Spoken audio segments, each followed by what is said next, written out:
I don't use this term because it's so disgustingly right-wing at this moment, but I am technically biologically a male, but I am legally a female. Why? Why are trans activists like this? And why does anybody want to let them influence kids?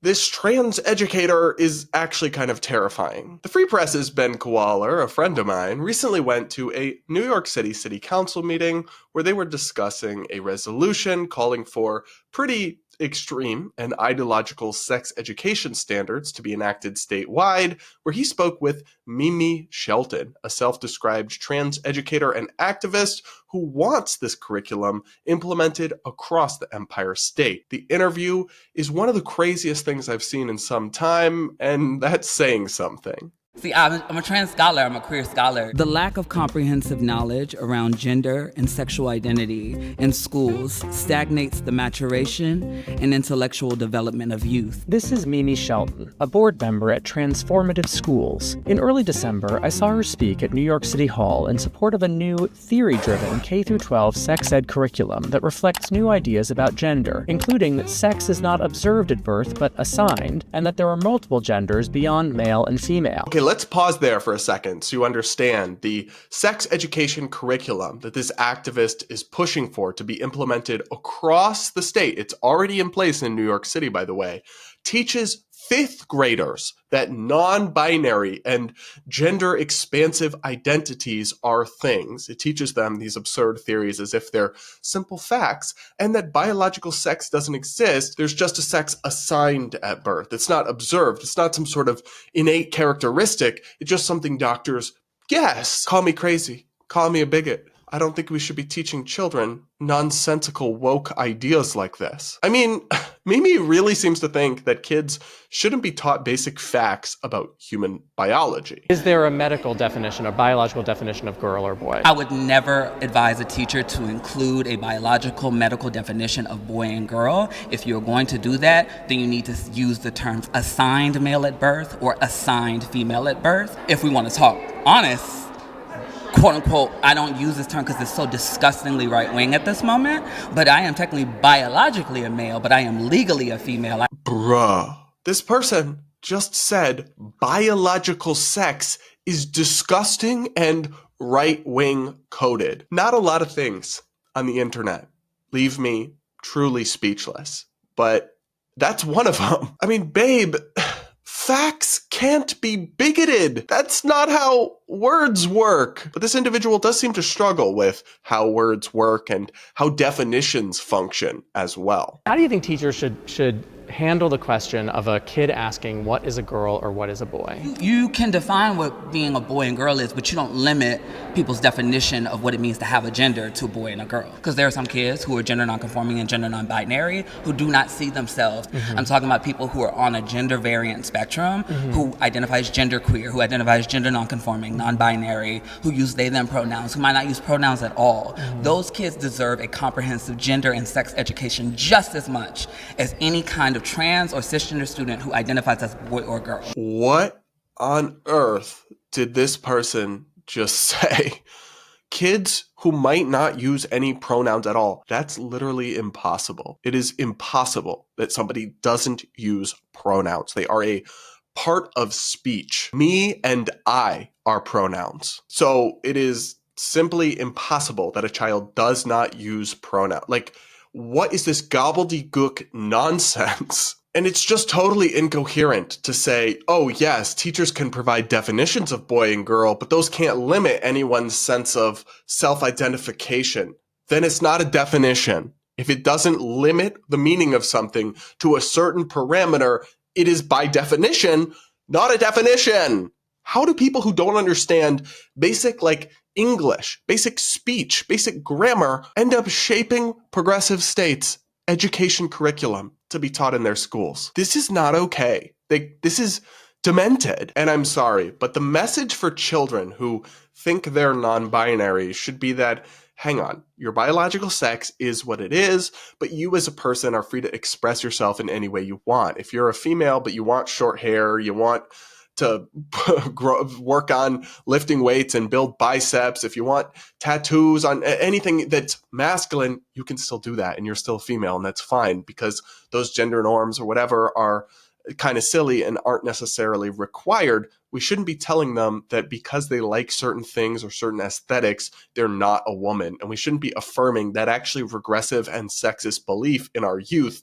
let alone teaching it as some sort of objective fact, when in fact it's a pretty fringe theory that most people in this country still reject. But what happens is that a lot of times the education system and what's happening behind the scenes there is something that isn't front and center. There's not a ton of transparency. A lot of these decisions are being made behind closed doors. And so diehard activists who infiltrate the system and who work in the system can influence it and perpetuate ideas and beliefs that aren't held by most of the parents funding the school or even most of the voters electing the school board, but it happens quietly and doesn't get enough backlash or attention, so it doesn't change, and they're able to get away with this kind of bizarre ideological indoctrination. But I think it's absolutely unacceptable. Now, this last part of the interview is the most absurd of all. Should we have a word for people who have a male reproductive system versus a female reproductive system?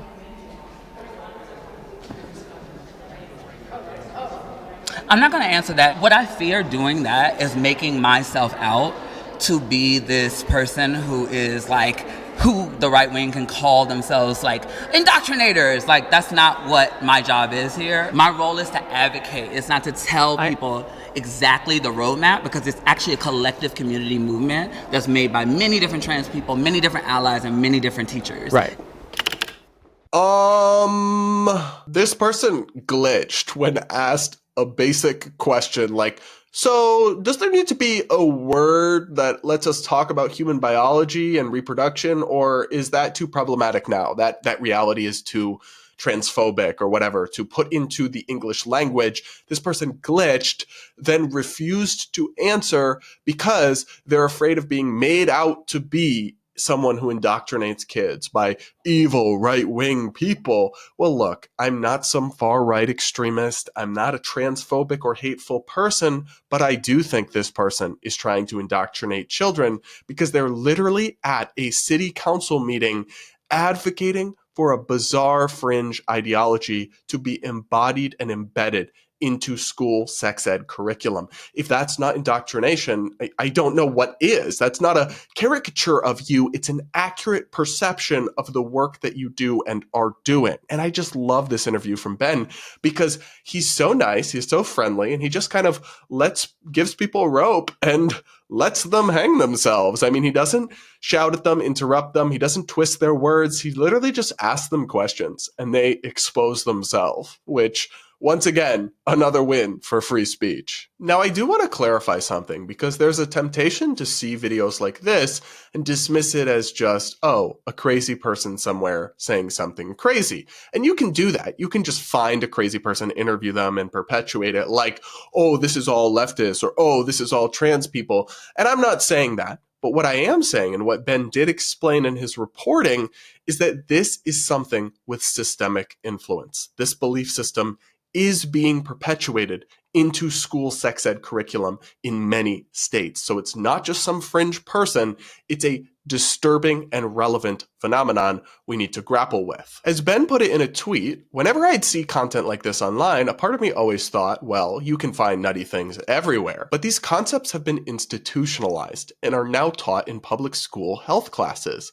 at least according to the websites of the education departments of New York City, Illinois, Wisconsin, California, Washington, and about a half dozen other states. He explained more about this in the article. What's at issue here is something called the National Sex Education Standards. And woven throughout these standards are some fairly nouveau ideas that seem to be rooted more in queer activism than science, Ben explains, like the concept that gender refers not to the state of being or feeling male or female, but to a set of cultural identities, expressions, and roles. The latest edition, updated in 2020, offers a glimpse into that ideology. The National Sex Education Standards, we are told, were, quote, written with a trauma-informed lens, have been infused with principles of reproductive justice, racial justice, social justice, and equity, address social determinants of health, and how these can lead to inequitable health outcomes, and take an intersectional approach. And like I said, these are the standards that Mimi is asking to be implemented across New York,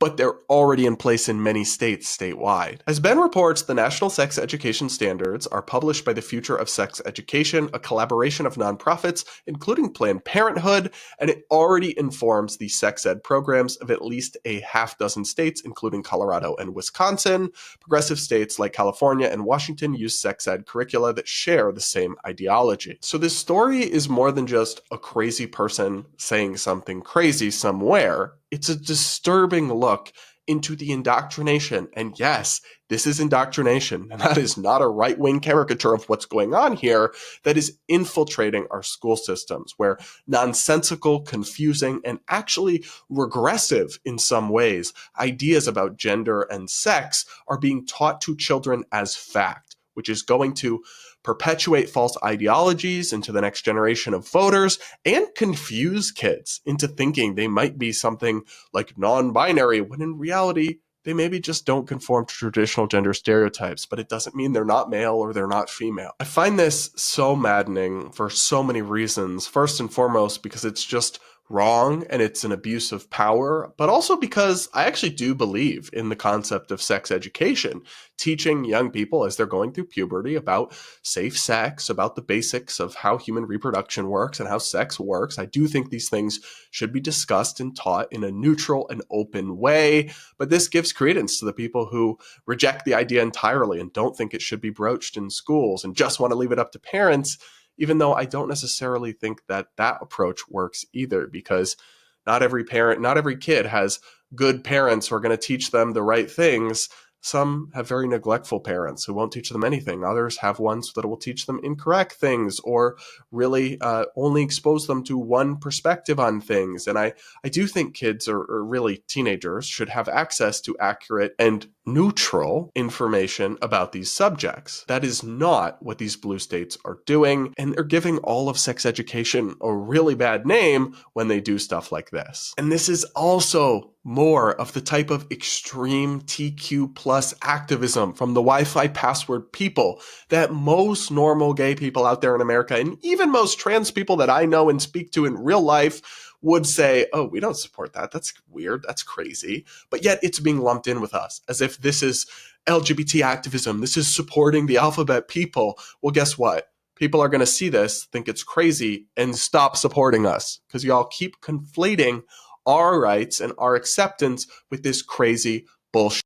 And you need to stop. That's my take on this, but you let me know what you think in the comments below. I always love reading the comments and hearing what you guys have to say. Plus, do make sure you're subscribed if you aren't yet, and do hit that like button to reward my suffering through that absolute brain rot.